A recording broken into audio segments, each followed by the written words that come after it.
The eyes of the Lord are in every place, watching the evil and the good. Proverbs 15:3. There's a file in heaven, a sealed record. It doesn't carry headlines. It doesn't make it to the news. But in the courts of the Most High, it's known as a case of divine injustice. The subject, a child marked from birth, not with crowns or applause, but with misunderstanding, rejection, and relentless pressure. They look ordinary. They walk through the world quietly. But in the spirit realm, alarms have been sounding for years because their pain was not random. Their silence was not empty. Their warfare was not unnoticed. You may be that person. You who cry without explanation. You who've always felt different. Not better, not louder, just set apart. You've walked through fires no one saw. You've carried weights no one offered to lift. And somehow, you're still standing. Not because you were the strongest, but because you were chosen by God to survive what would have broken others. Not for your ego, but for evidence that heaven plants its power in the quiet. You've been through betrayal that should have left you bitter. You've endured storms that should have shattered your faith. You've buried dreams. You've been the strong one for everyone else, even while screaming inside. And still, God never let you be destroyed. You didn't get the apology. You didn't get the closure. You didn't even get the explanation. But in heaven's courtroom, a scroll was opened. It read, "This one has been tested, and this one will be revealed." You didn't lose your mind. You didn't abandon your post. You didn't curse God and walk away. You stayed, and even when your hands trembled. You believed, even when your eyes couldn't see. You endured, even when the world told you it wasn't worth it. And now, the ringing has begun. No, not in your ears, in the spirit. Heaven is summoning the hidden ones. The world calls you overly sensitive, too intense, too emotional. But the angels call you by a different name: anointed, approved, awaited. This is not the beginning of your pain. This is the beginning of your proof. Proof that what you went through was never wasted. Proof that the silence had a sound. Proof that God was watching the whole time, not to stop the fire, but to forge a weapon. And now that weapon is you. You are the case heaven never dropped, the file that was never closed, the life that was always marked. And if no one ever told you this before, let me say it now. The reason you feel different is because you are. You're the one they buried. But God is about to resurrect. This is your summons. This is your scroll. Heaven has spoken, and the rest of this message is your proof. Your eyes saw my unformed body. All the days ordained for me were written in your book before one of them came to be. Psalm 139, verse 16. I have called you by name. You are mine. Isaiah 43:1. Before the pain, before the rejection, before the ringing began, you were already known. Not known in the way people know your name on a paper, but known in the way eternity recognizes a signature it wrote long before time existed. You were not a reaction. You were a revelation waiting to unfold. You weren't born to be ordinary.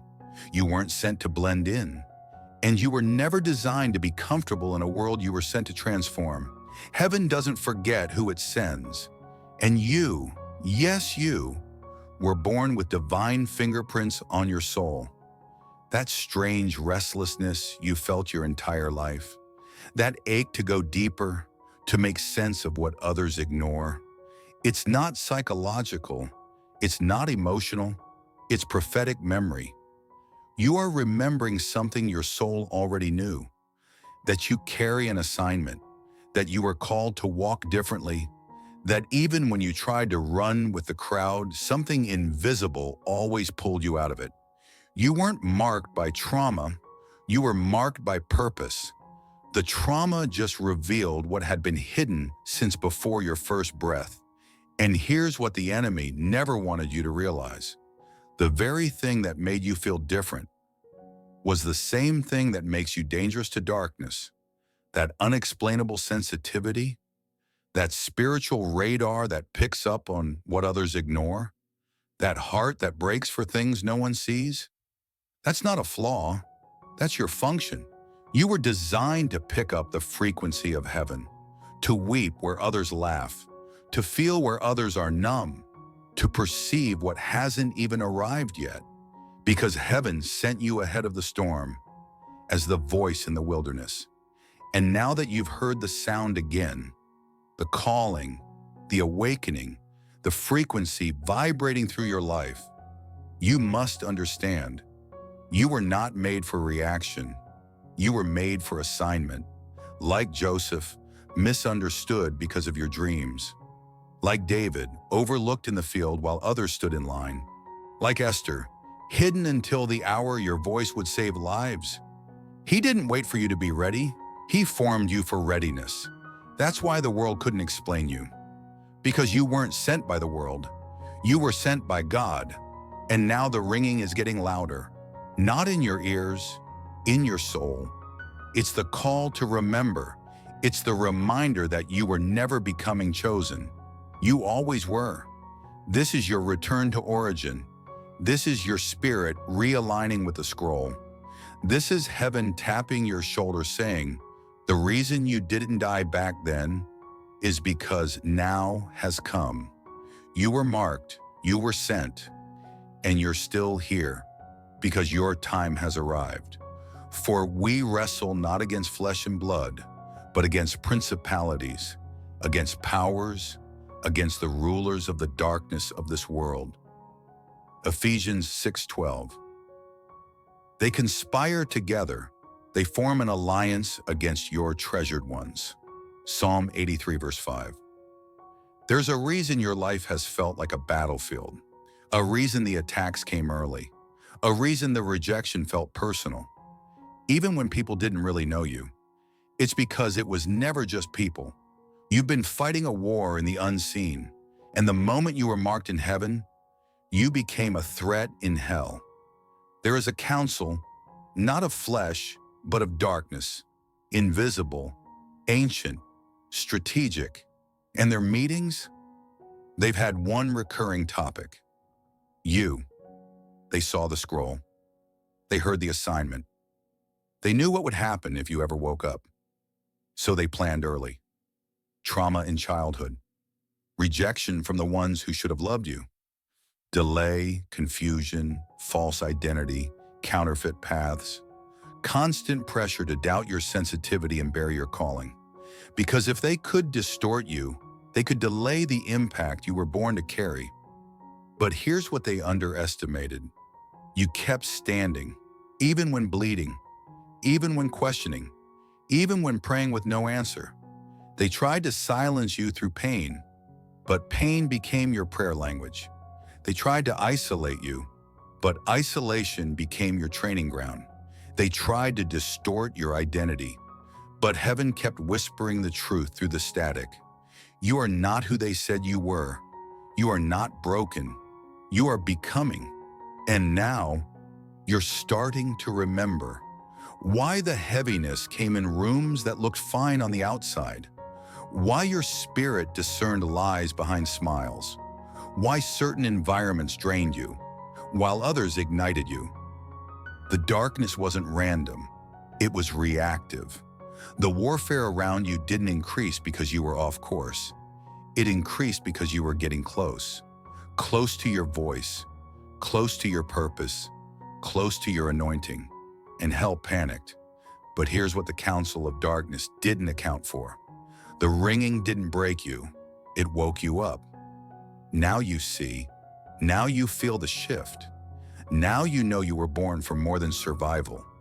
You were born to confront what others run from, to expose the shadows, to break cycles that go back generations, to walk into rooms and shift the atmosphere without saying a word. Because the chosen ones don't just carry words, They carry weight.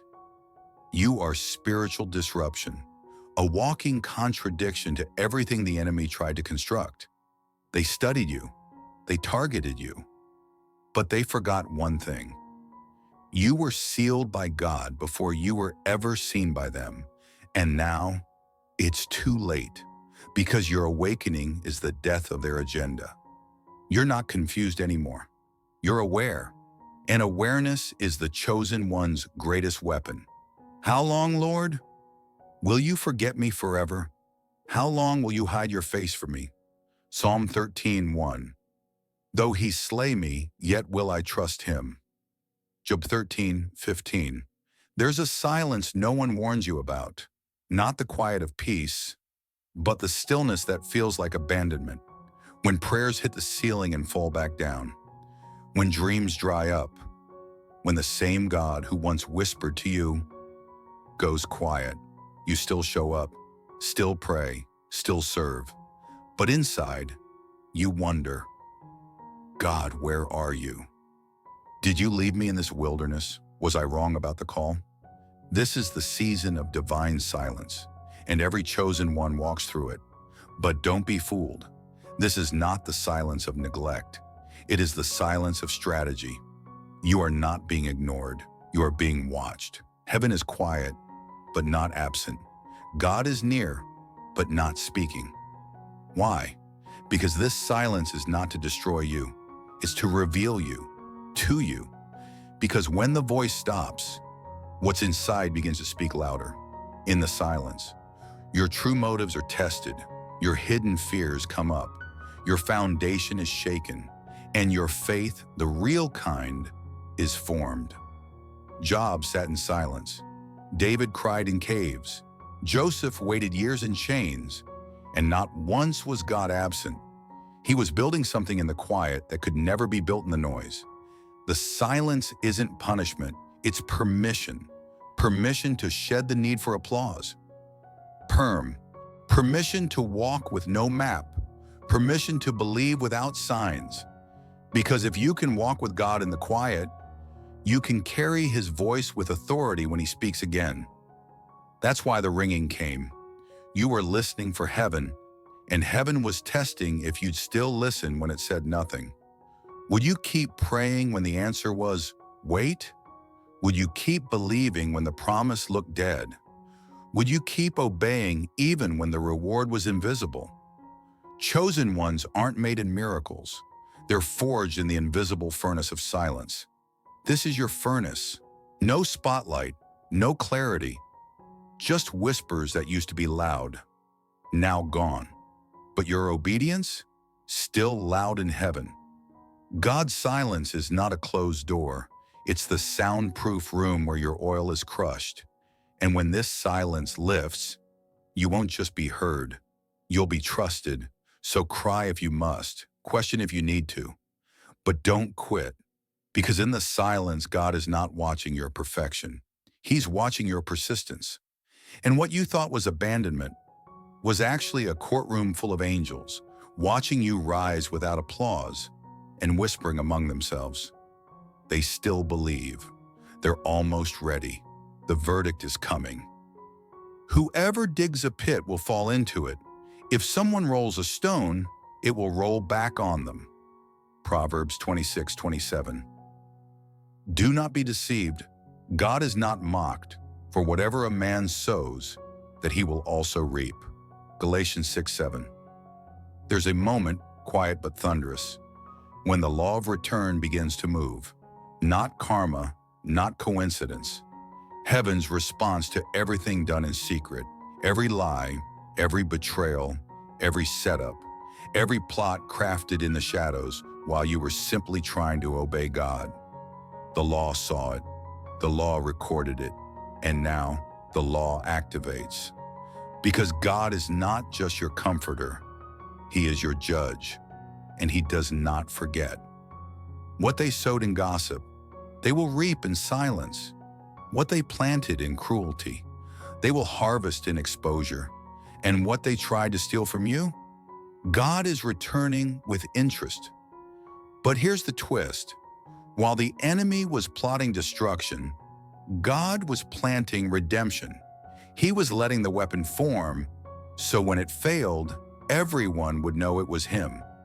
You've been faithful, you've been silent, you've been misjudged. But now, the arrows that were shot at you are turning midair and returning to the sender. The same voices that cursed you will witness your elevation. The same hands that tried to close your doors will be forced to watch as God opens the scroll. This is not petty payback. This is not vengeance in the flesh. This is justice in the spirit. Because when God repays, he doesn't do it quietly. He does it prophetically so others can watch and learn that God defends his own. You've cried too long. You've been patient too long. And now the scale tips. The seeds have matured. The harvest is here. And heaven is no longer silent. This is the moment where mirrors reflect, where cycles return, where pain becomes platform, where shame becomes double honor. That's why you felt the shift. That's why your ears started ringing. That's why your spirit got stirred when nothing had changed on the outside. Because in the spirit realm, everything was already changing. God doesn't miss a tear. He doesn't forget a prayer. And now the law's moving. And what it brings? Vindication, recompense, restoration. The same field where you bled will be the place where you build. And the same people who mocked your breaking will be forced to witness your becoming. Because the law of return doesn't just punish, it reveals. You're not bitter. You're not broken. You're the evidence that heaven keeps receipts. Shall not the judge of all the earth do what is just? Genesis 18:25.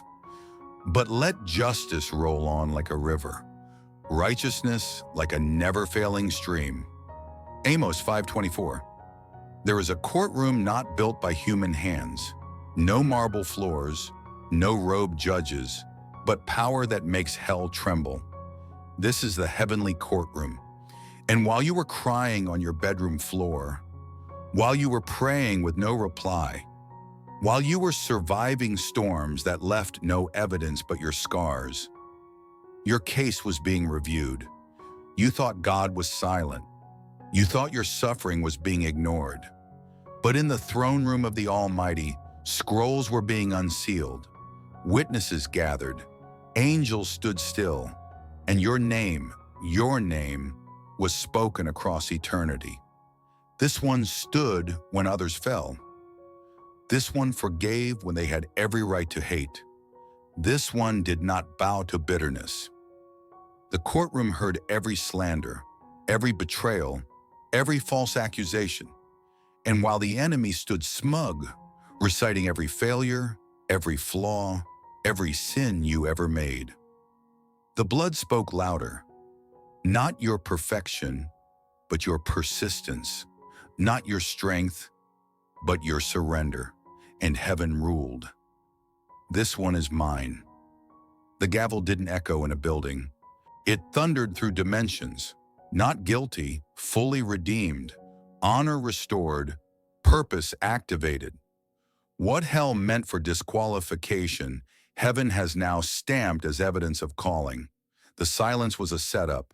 The suffering was submitted as proof. And now the ruling is final. Elevate the one who was rejected. Crown the one who was crushed. Send the one who survived the fire. You may not have seen it, but the verdict already passed. And the next season of your life? It's not a recovery mission. It's a deployment. You're being sent with a scroll in your spirit, with oil on your head, with fire in your mouth, and with the seal of the court stamped on your soul. Appointed, anointed, authorized. Hell lost your file, but heaven preserved your name. And now everything changes. The Lord will vindicate me. Your love, Lord, endures forever. Psalm 138:8. All who see them will acknowledge that they are a people the Lord has blessed. Isaiah 61:9. There's a table, and it's not hidden, it's not tucked away in the shadows. behind closed doors. It's out in the open, in the presence of the ones who watched you bleed, the same mouths that mocked you, the same eyes that rolled when you tried to rise, the same hands that let go when you needed support. They will watch God restore everything, because God is not just the God of comfort. He is the God of public recompense. This is the part they don't tell you. Yes, you wept in private. Yes, you were stripped in silence. But when heaven restores, it does not whisper. It announces. It lays out the feast. It calls your name before spectators. It doesn't just elevate you, it validates you, not to inflate your ego, but to fulfill the justice of heaven. They said you wouldn't make it, that your sensitivity was a weakness, that your silence meant surrender. But now oil is being poured, and not a drop will be wasted. You're being crowned in the presence of the very opposition that said you were finished. Why? Because the Lord doesn't just heal, He honors. And this next chapter of your life will not be hidden in the shadows. The scroll has been read, the verdict has been ruled, and the reward? Double for every ounce of disgrace. You didn't fight for attention, but now God is placing attention on you. Because when He restores, He reveals the story behind the scars, not for shame, but so others will know. That was the one we counted out, but God counted them in. Get ready. The doors that slammed are about to swing open. The rooms you were denied will request your presence. The voice they ignored will carry weight now. Not because you changed for them, but because you never changed your posture toward God. You stayed faithful, you stayed low, you stayed hidden. And now, God is setting you on display, not for vanity, but for victory.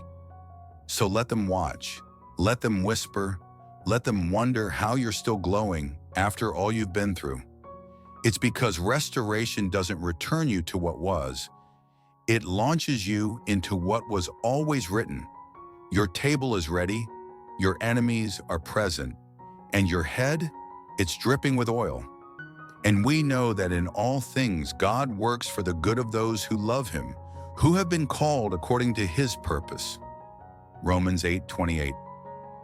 He comforts us in all our troubles, so that we can comfort those in any trouble with the comfort we ourselves receive from God. 2 Corinthians 1:4. There's a moment in the journey of every chosen one when the question shifts. It's no longer, why did I go through that? It becomes, who am I called to help because I went through that? This is the turning point. This is where your story becomes your strategy. You didn't just survive, you were entrusted. Entrusted with the kind of compassion that only comes through brokenness. Entrusted with the kind of authority that only flows through fire-forged faith. All that pain, it wasn't wasted, it was training. And now heaven is handing you the assignment. Because scars on a surrendered life, they become doors. Doors that others will walk through. Paths that others will follow. Testimonies that will break chains. You thought it was just about you healing, but God was writing something deeper. He was turning your story into a weapon. You know what it's like to feel forgotten. So now you're called to speak to the ones still waiting. You know the weight of shame, so now you're sent to lift it off of others. You know what it's like to cry silently while no one notices, so now you're anointed to notice those no one else sees. This is your greater mission, not just restoration, but release, not just rising, but reaching. God didn't bring you this far to build a platform. He brought you this far to build a pathway for others. The chosen ones are not entertainers, they're deliverers. Like Moses, called to pull people out of systems. Like Deborah, raised up to shift nations with a word. Like Paul, transformed by grace and launched into purpose with the scars still fresh. You don't need to be perfect. You just need to be willing. Because your obedience in this next season, it's going to unlock freedom in families, It's going to awaken others who didn't even know they were chosen too. It's going to light a fire in the hearts of those who had almost given up. This is what the pain was for. You are not just a healed one. You are a sent one. You are the proof that God still breathes purpose into ashes, that heaven still chooses the overlooked, that oil still flows from cracked vessels. And now, your scars speak louder than your words, because you are no longer just the one who endured. You are now the one who carries fire. I will praise you, Lord my God, with all my heart. I will glorify your name forever. For great is your love toward me. You have delivered me from the depths. Psalm 86, 12-13. He lifted me out of the slimy pit, out of the mud and mire. He set my feet on a rock and gave me a firm place to stand. Psalm 42. Can I be honest with you? There were moments I didn't want to be chosen. Moments I would have traded the calling for comfort. Moments where I prayed, God, let me be normal. Let me be numb. Let me not feel this much. But he didn't. He let me feel. He let me break. He let me walk through things I wouldn't wish on anyone. And now I understand why. Because someone needed to go first. Someone needed to prove that the fire wouldn't win. Someone needed to survive, not just for themselves, but for you. I've cried in silence while others smiled in ignorance. I've watched the people I loved walk away while I stood there asking God why I was the one who always had to stay strong. I've heard the ringing in my spirit long before I had the language to name it, and now I know. It was the sound of heaven calling me back to myself. That sound is calling you now, because if you're watching this, if you've made it this far, if something has been burning in your chest, rising in your throat, and breaking through your soul, it's not coincidence. It's confirmation. You are not crazy.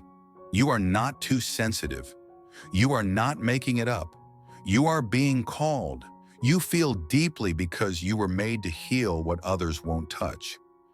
You sense shifts in rooms because your presence is supposed to shift the atmosphere. You've carried battles in silence because your voice is a weapon. And the enemy hoped you'd never use it. But I'm here to tell you, it's time.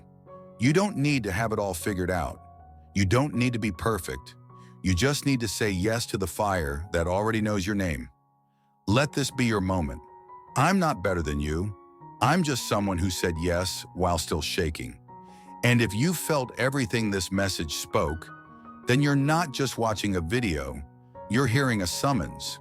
You are the answered prayer of someone who hasn't found their strength yet. So today I invite you, not just to listen, but to respond.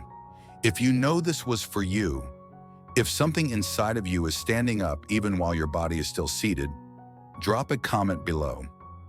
I hear the call. I say yes.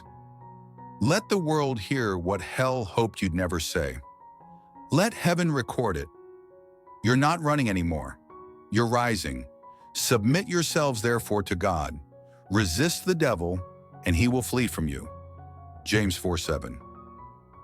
Whoever dwells in the shelter of the Most High will rest in the shadow of the Almighty. Psalm 91:1. This is the moment, not just the end of a message, but the beginning of movement. Something has shifted. You can feel it. The weight that sat on your shoulders for years. The confusion that clouded your identity. The shame that whispered, "You're not enough."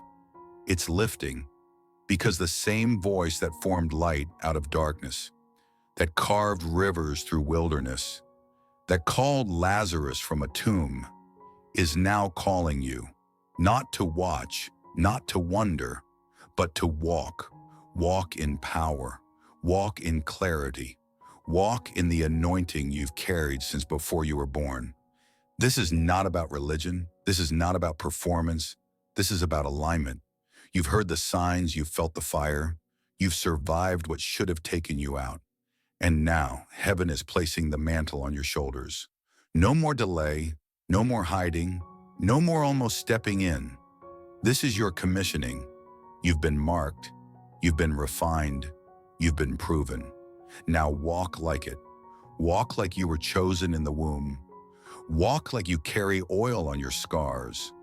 Walk like the throne room already ruled in your favor. Because the enemy doesn't fear the message.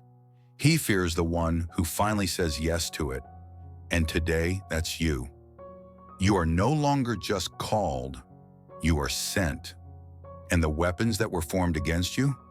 They'll fall at your feet as testimonies, not threats. You don't walk out of this message the same. You walk out commissioned. So now, chosen one, speak it aloud. I submit to God. I resist the enemy. I step into my calling. Drop it in the comments. Speak it in the atmosphere. Let every force of darkness hear it. I will not run from my calling. I will rise in it. You are not random. You are not broken. You are not late. You are right on time. You are divinely designed. And you are dangerous to darkness when you finally walk in full surrender. So go, not just with inspiration, but with impartation. Go, not just with emotion, but with authority. Go, because the scroll has already been unsealed, and your name was on it. The chosen are rising. The silence is ending. The remnant is moving. And heaven is watching you say, yes, Lord, here I am. Send me. And